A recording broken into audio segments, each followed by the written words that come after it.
Thank you and welcome to the show this morning. The topic this morning is the National Association for the Advancement of Colored People, Challenges and Opportunities in 2008. And of course, we're fortunate to have with us a longtime member of the National Association for the Advancement of Colored People, Dr. Kimbrough. And of course, Dr. Kimbrough, let me welcome you to the show this morning.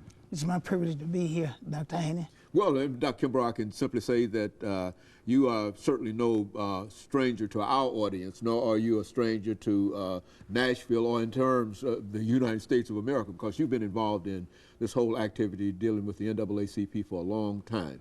And what I wanted to do this morning was to simply give you an opportunity to talk about how you first became involved with the National Association for the Advancement of Colored People, and move on through there, and then perhaps mention some of the things that might be some of the challenges and the opportunities that we as individuals have. And we've got a young man who's going to also come later to talk about what young people are doing in the NAACP. Let's do it from that perspective. Well, I'll try to be as brief, and that's very difficult, but it's a pretty long road.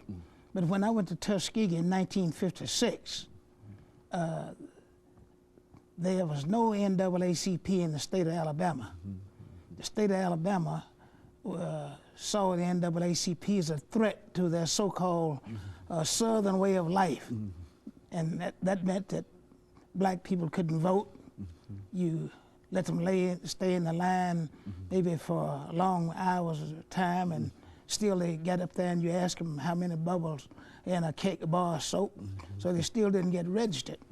So inasmuch as the NAACP was non-existent in the state of Alabama, when I graduated from Tuskegee in 1960, that's one of the first things I did when I had an opportunity is take out my membership in the NAACP. Because I knew if that many people were against it, it must have been very good for me. Of course, the NAACP, as it met its challenge then, it was organized to see that there was social, economic, political justice. Education, for instance, was one of the goals of the NAACP, to see that the African American colored people, if you would please, had an opportunity to have an unfettered education. So, and the challenge is still there now. It's still there now because we just see that this redistricting, it's racial orientated, and call it what you will, but when it boils down to it, you have segregated schools. And so in a real sense, you believe that it is as important for individuals, Dr. Kimbrough, to be involved in the NAACP today as it was when you started, became involved in the 1960s. Would that be a fair statement? Well, I think someone has said, whatever brings you out of the water, you use that to keep you afloat if you're drowning. And it was the NAACP on the February 12th, 1909, that came into existence to deal with a number of the inequities, racial inequities in our society. And do we have economic justice now? Do we have political justice? In fact, this 2008 campaign is boiled down to, unfortunately, it has to involve race. There's always this need. Politically, economically, we do not have economic justice. Our communities are deteriorating because young blacks, this is not to give an excuse. We need to behave. It's unacceptable behavior.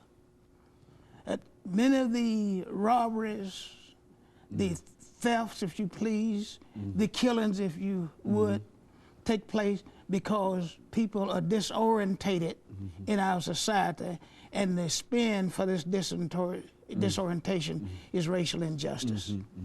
Very good. And of course, Dr. Kimbrough, we're getting ready for our first commercial break. But this is the information that we wanted to receive from you in terms of where the NAACP stands in 2008, and at the same time you're telling us now that it is as important in 2008 that Africans become involved in the political process, that we seek economic justice, and that we deal with our schools even in 2008, just as we dealt with them in the earlier periods of separation and segregation. They're still in the playing field, on the playing field, and we must register people to vote. We must do whatever we can to see that we have pride. Very good. And let me thank you for bringing that information back. And let me encourage our audience to tune in for the second segment of our show.